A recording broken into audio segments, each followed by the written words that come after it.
future. And yes, we are opening doors for admissions now, and welcome to all of you.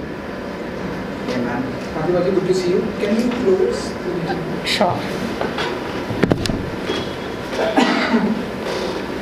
So excited about what Shashank has actually spoken about.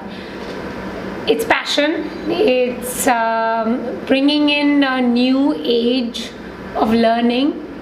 Very excited about it, considering that the last 20 years have been invested in this industry. It's kind of like bringing in an all-rounder, which we need right now. And I think that's the passion that we are supporting as far as Shashank's vision is concerned, bringing in all elements in. Sir, you introduce yourself and what is your company? So my name is Nikke Keskinen. I'm COO of Mr. Shashank's company, the background company for the school, and also the founding principal of Finland International School Racecourse. This is the fourth country, personally for me, outside Finland that I am working for, establishing school or heading it. And if you ask me one thing, what makes us unique, let's say globally, is that we are bringing Finnish education, Finnish pre-primary and primary education curriculum, merging with international baccalaureate IB middle years program, diploma program, and careers program also in the future. So we are really establishing something new and unique in Mumbai. Super. Shashank, Yeah, yes. so I just wanted to add what Fatima said is, so the entire passion is mine and everything, but it is not achievable without Fatima here. So, and she is required there, then only the entire holistic and the overall development of the school, what we are wanting to achieve, will be achieved. Okay. And what is the future and what is the criteria? So future of is Finland. Yeah, so basically future of Finland education is very simple, is that this is the third school we are doing. We are looking at more and more schools, but not at the cost of quality. So like a lot of people do franchising, we are looking at management alliances, where the entire quality of the education the school is imparting is in the control, in our control, and not the franchisor. Because when it is a franchise, people start cutting corners and looking to get profits out of it. This is mainly to, we are doing this for quality education, so that the next generation or whoever is studying in our school will be happy of what they have learned and take things ahead, and obviously it will help the country as well, but not at the cost of quality. What is the philosophy of affairs? So philosophy, I would say, I think Anna could better explain it. Yes. We want to make sure that the children are the number one in our schools. So Finnish approach is renowned for the child-centered or learner-centered approach, where well-being of each individual child is at the center. We focus on personalized learning paths, so each child can get the support they require to make the most and thrive in the 21st century. Skill development and understanding of concepts are key in our education. I also want to add to what Nikke was saying, that yes, the alignment of the international baccalaureate framework with the Finnish approach is very important, but equally the National Education Policy 2020 is at the bottom of what we are doing here. So we are very happy to revolutionize the landscape of educational setting here in Mumbai, setting example, new benchmark to what education is about, and actually also globally we want to be the ones setting example. How does FIS teaching method differ from traditional school? Interesting. Essentially, I think what Anna actually spoke about was about learning by doing, which is very different from our traditional approach, which is standardized curriculum, We have frameworks for it. Whether it's home economics, whether it's textiles, whether it's arts and craft, whether it's woodworks, you're getting an opportunity to actually build on your skills, which is very different from traditional schools, quite frankly. आप कौन से school से थे? I'm from SSC. SSC ना, तो मैं भी तो ICSE से. We didn't have those opportunities. This is actually allowing children to learn by doing, which is very different from our SUPW kind of thing. And if I can add to that, the academic subjects are very important, but equally experiential learning. Again, we really want to emphasize each child has their inner passion. We want to bring that up with home economics. We've got woodcraft, we've got textile craft, robotics, all built in our curriculum. So it's all hands-on, but it's also a very rigorous at the same time. So imagine your child actually picking up a subject and learning because he wants to learn that. And that's Shashank's vision, right? That if he wants to figure out how to build a tower, someone should support him. And that is actually essentially what the Finnish education is. And multidisciplinary approach to learning is then one answer to the question compared to, let's say, traditional teaching and maybe learning, and then how we want to do it. So multidisciplinary learning is blending all the subjects. So subjects kind of don't come first, but the learning go through subjects. So practical knowledge. Yeah, Practical knowledge. Oh, acha, what is the temperature today in Mumbai? 35. 35. Huh. Highest temperature? 34, 35. 35. Highest ever? Highest 57 in what? Not in Mumbai. In Mumbai it would be 38, 39 maximum. I think recently newspaper में आया था the highest temperature was 39 point something in the 39. past 10 years. Yes. Yeah, South. exactly. In South Mumbai. So we want the children to know why Why? and what can we do. We know why now. What can we do? And that's really the team working behind So it. if you see this entire this building, we did not construct an entire new building, right? We took a 70-year-old building and refurbished it, right? We are taking care of the environment right from the start. If you will see, none of the interiors has false ceilings, because to get that false ceiling in, the amount of carbon footprint it will have, that is going to make a difference. And environmental stewardship is one of our values as well. Big and that one, we want to yeah. make sure that it shows in what we are doing, Yeah. and also we're expecting the children to be setting the example elsewhere. Yeah. So it's about also building concept which is acknowledging the ever-changing world. We've got global citizens growing up here with us. We want to make sure that they're culturally sensitive, but also aware of the impact of their own actions.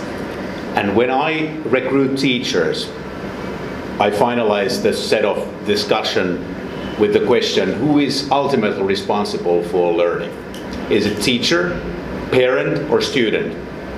Most of the teachers are answering, it's me, teacher, I'm responsible for learning. But I don't think that's the right question. It should be the student, ultimately. So we need to teach them, make them learn the skills that they need in the future. Yes.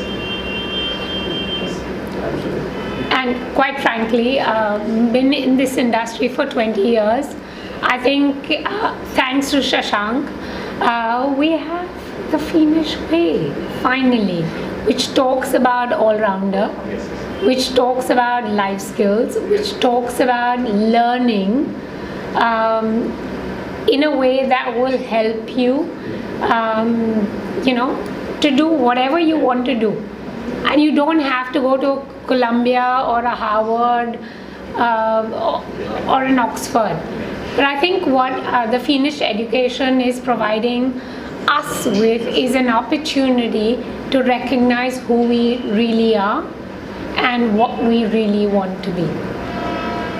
I think maybe again I will add to what Nikke mentioned, that he's worked in many countries before, and I think I've learned about the Finnish approach when I've been abroad. So I've also worked in the UK and in Qatar, in United Arab Emirates, in addition to Finland and now India as well.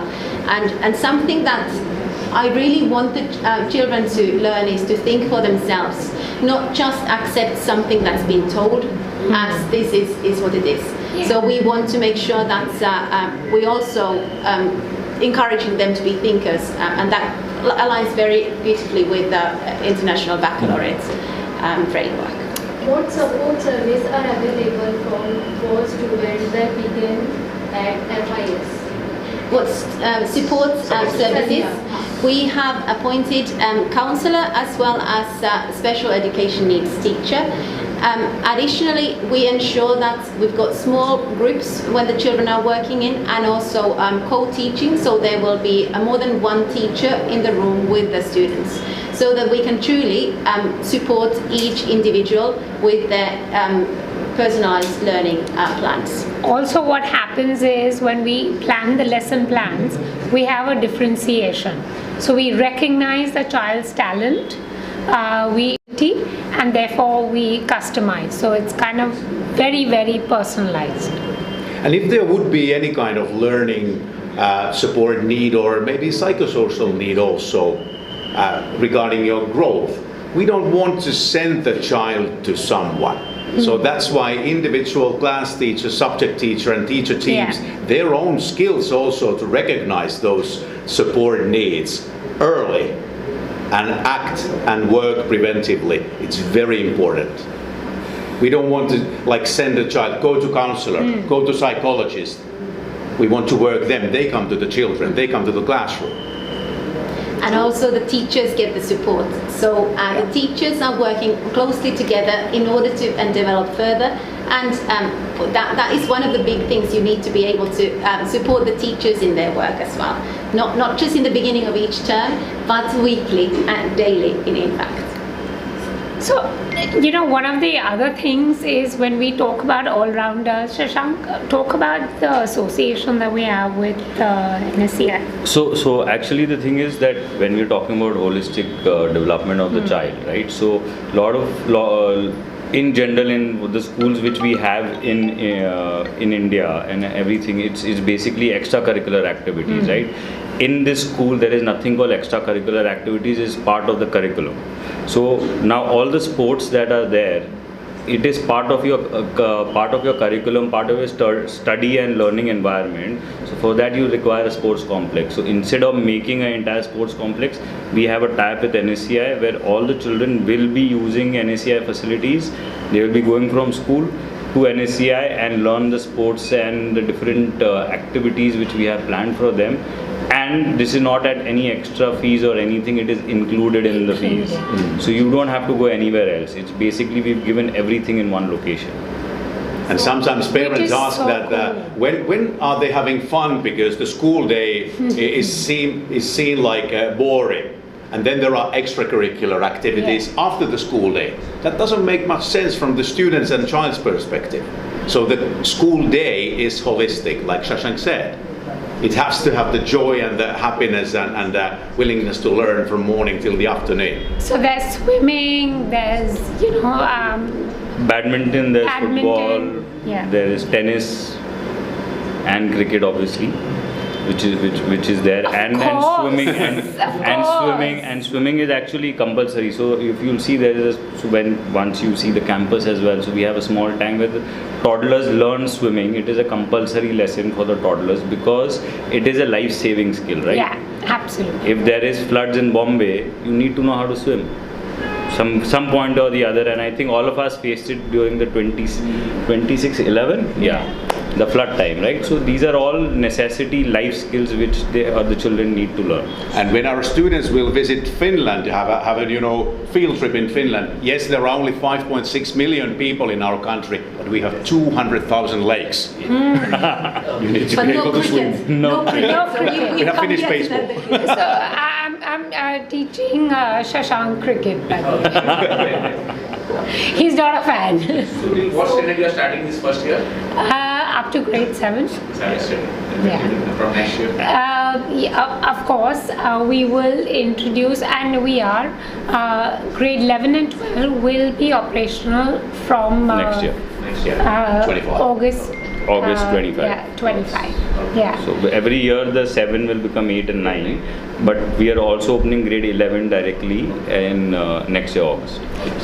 Also because of the program, we want to make sure that children have enough opportunity to learn.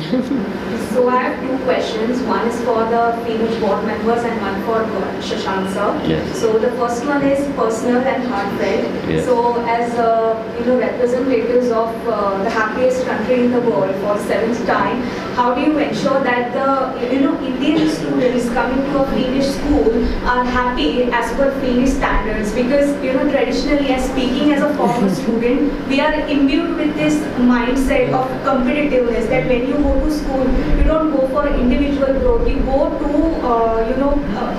win An opportunity. win and compare yourself. I think So how Shashank do can you- answer. So I will answer that. Actually. I'll just finish my Yes, question sorry. quickly. So how does your curriculum and your education for 0.1%? So how does this school will kind of elevate this culture? And secondly, how did your association with the Finnish education system begin? Yeah, so I'll start with the happiness question first. Though I'm not a Finn, but still I will. You are very much fit. You are. He is very. So the taglines for the Finland International School is very simple. It's called Happy Learners, Brighter Futures. So if the child is not happy, he will not learn, right? And then the future will not be bright, right? That's the reason we have a tagline, Happy Learners and Brighter Futures. How we ensure that is very simple. In a lot of words, everybody explains. So every child is looked upon or taken care of individually, focusing on what they are good at and what they're not good at. So we focus on what they are good at and make them happy, but at the hindsight of the child, we are also working on their weaknesses. So what the major difference between from the schools where we have come from and what we are bringing right now, we've been talking about content learning. That means memory, right? We just talking about content. Here, why Finland is the happiest country is because from the education system itself, they are focusing on concepts, right? When you focus on concepts, you better understand the subject and you actually learn, right? Not memorize it. That makes a very big difference. And then the kind of child support we are giving, the kind of attention we are giving to the child, any kind of, like for example, bullying is also very big. Is a big problem in a lot of schools nowadays, right? Now what happens is when you talk about bullying, we make the child understand that bullying is, we don't call the parent and say that your child is bullying the other person. Here the teachers sit with the children and explain them that this is the problem, because calling up the parents is not going to solve the problem, right? It is making that child understand that bullying is something which is not good for you and for the other children as well. Till the child doesn't understand the concept, there's no point of it, right? What will happen is the child will go home, the parent will shout at the child, and that's it. It just gets worse by that. So there are a lot of things that we've taken into perspective in terms of child support is concerned, and it is not something which we are talking about special needs. I personally feel that recently somebody asked me a question, does my child have to have autism to feel special? I think all children are special, right? So that is, everybody, we have to give them child support. And as Anna mentioned, even our teachers also get it. Today when the lockdown happened, a lot of teachers had a problem. So even the teachers in the school get a lot of support in terms of emotionally and whatever is going on at home or anything they require help, the school is there for them. And also additionally, to talk about what we have been discussing internally as well, is that there are children who are gifted. There are children who are off the spectrum. These are children, you can classify them as Einstein, 140 IQ, but we have a program even for them. which is very important, because I think what Shashank is mentioning is inclusion for every child. Yeah, the high ability, the children who need support, but making sure that the whole community is advancing with the right support. And very excited because Anna and Nikkei have extreme experience in terms of how to deliver that. And the happiness, thank you for the question, because we are asked that question occasionally. Yeah, 7th time in a row being the happiest country in the world, and we are like blushing and like, oh really? We don't smile all the time. Actually, we smile here more than regularly. You I think so. Smile a lot. Yeah. So, but we are talking about the children all the time. Everything starts with the child, all that. Yes. But then it's also about the teachers. Yeah. So the expectation for teachers working in our school is that we want children to fall in love with them pedagogically, the way that, hey, I want to come to school tomorrow again. And teachers make that thing happen. And if that is not there, then we are something else that we don't want to. So I had actually a friend of mine who's moved from Singapore. Her daughter, is applying to us, and she said she fell in love with the teacher because it was so easy to connect. It was so seamless in terms of a transition, where she shared her fears, and it was received in a way that told her that that's okay, we can sort it out, and you're brilliant. So this is what, if I could sum it up, the Finnish education.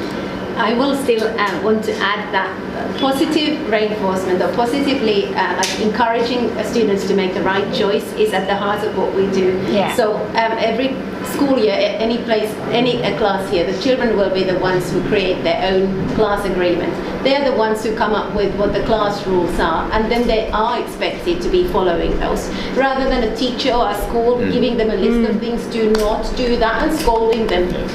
This is where we also we make sure that there's the agents, and students have the agency to make the right choices, but then they're also reminded, hey, this is you've come up with this agreement, and that's your ownership. Yeah. And one more thing is the breaks and the balanced curriculum as well, because if you're sitting all through the day and the teacher changes and you're just taking up a book, that's not what education is anymore. So it is you need the brain break, and you need also some activities in order to remain happy. One small follow-up question. So how do you exactly ensure that children come to school to... To be honest, that's all what we're trying to do. To make sure that they don't focus on the result. They focus on the process, and that's why the Finnish pedagogy. And connecting to Finnish education in Finland, actually in our country, the state legislation says that schools' prior task is to support parenthood and parents upbringing their own children. That's in our law book. So how do we as a school want to place ourselves in that family context? So kids need to learn that they can't split. Teacher is saying something, mother is saying something else. So that's our one goal why we want families to be close to us, and that kind of a homeschool collaboration that has to be real, not just a fancy word. Any closing statement if you want to add something?